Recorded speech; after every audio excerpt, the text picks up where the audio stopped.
Greetings and salutations. Hey, how's everyone doing? So, I'm filming this a little bit late in the game. Been a bit busy. I have perhaps like say next probably 2 days. Perhaps if like say whatever comes out, I might seem a bit sluggish because after which tomorrow I'll have had surgery. I'm getting some wisdom teeth removed, so um. I might look very, say, exhausted at the time. I might look very tired. But, this time, let's look at a documentary. In this case, we're looking at the film Rebels on Pointe. When that curtain goes up, it's just electric.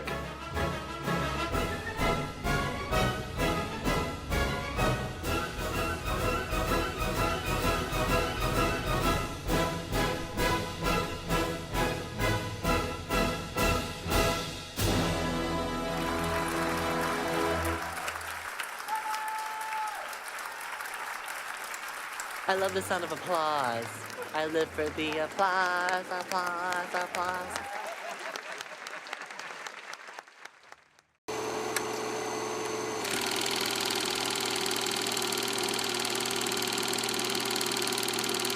So this is a Canadian documentary. The film centers on the drag ballet troupe the Trockadero de Monte Carlo.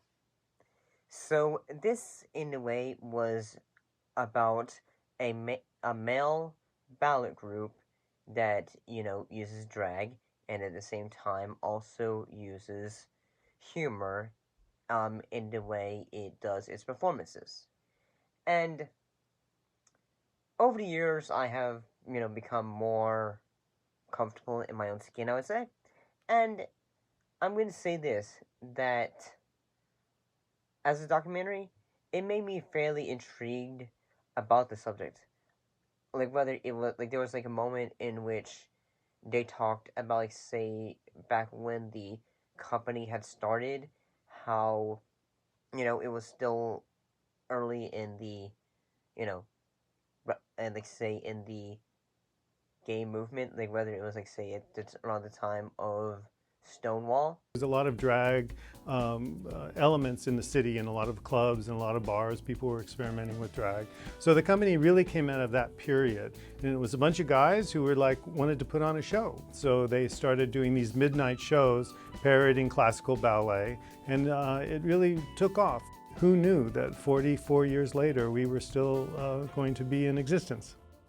And all that I really found fascinating in that, it would talk about, say, hey, when some of the first shows were starting on, it was, they were still a bit nervous at times, but they found a show and a program that they loved, and the audiences at the time seemed to get it.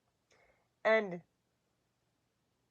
say, after watching this, it really makes me intrigued to, if they ever come down to my area, whether it's perhaps suddenly they're in Savannah, that might that might be a very good thing to check out.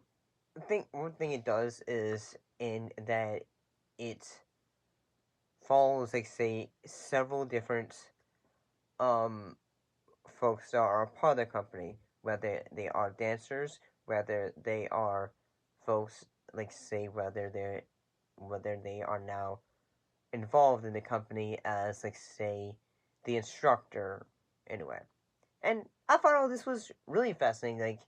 Each individual, they give a spotlight, all in a way, tell their story of, what got them invested in the company, or how they got into it, or, say, hey, I met my partner through this. I begged off my first pair of Pointe shoes and only whipped out in secrecy in the empty studio for fear of being caught. I kind of warned the little girl But then I guess by default I got a lot of the got a feminine lady. qualities.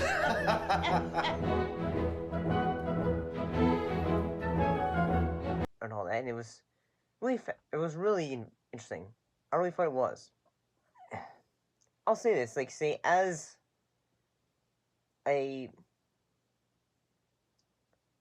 I'm gonna say that as a trans woman, I've slowly started to, like, like, accept that in a way, and it's really, it really, in the past, like, I was really a bit nervous to, as lately to try, like, to say, hey, yeah, I'm that, you know, be comfortable in my own skin, and I really did, like, see, when you watch the program, or when you watch the documentary, it really makes you think, wow, like, in the fact, like, there's a moment in which one of the guys teaches an entire class of women how to do ballet, and, like, they say, hey, like, when, you're a dancer, like, say you end up retiring at the age of 40, and I can honestly understand a little bit in that, like, perhaps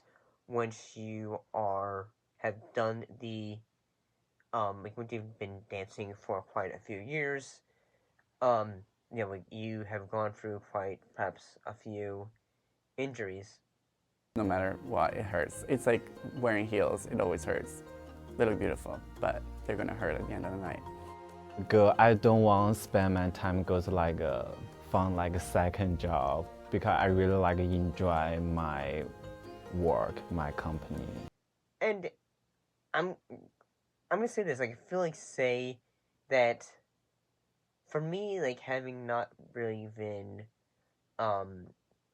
exposed to a lot of programs that have ballet, I was really interested in this, mostly because the way the way it uses drag, and at the same time using humor to, in a way, slightly poke fun of it, but at the same time make folks, like, say, okay, like, oh, like, I can slowly get interested in ballet in a way.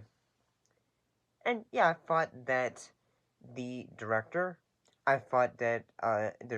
she did a fairly good job when it came to say moments like, say, okay, this amount of time we're gonna spend it with this dancer, or and all that.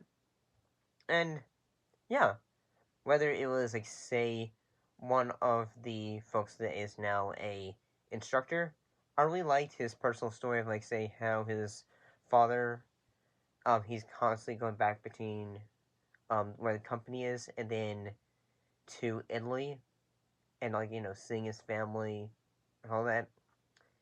And I guess, like, over the years now, like, say, I've grown to miss my father, and, you know wishing that I could have had the opportunity to have shown him or let him know, hey, Dad, you may not agree, but this is me. Anyway.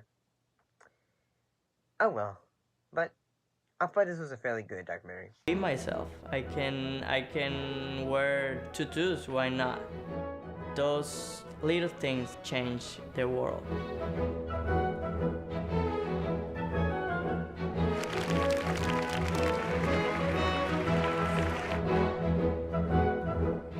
We're all so different, we're so international, we're all from different backgrounds, but the audience senses it. We won the award for Best Canadian Feature at the Inside Out Film and Video Festival in 2017, and it received a Canadian Screen Award nomination for Best Biography or Arts Documentary Program or Series at the 7th Canadian Screen Awards in 2019.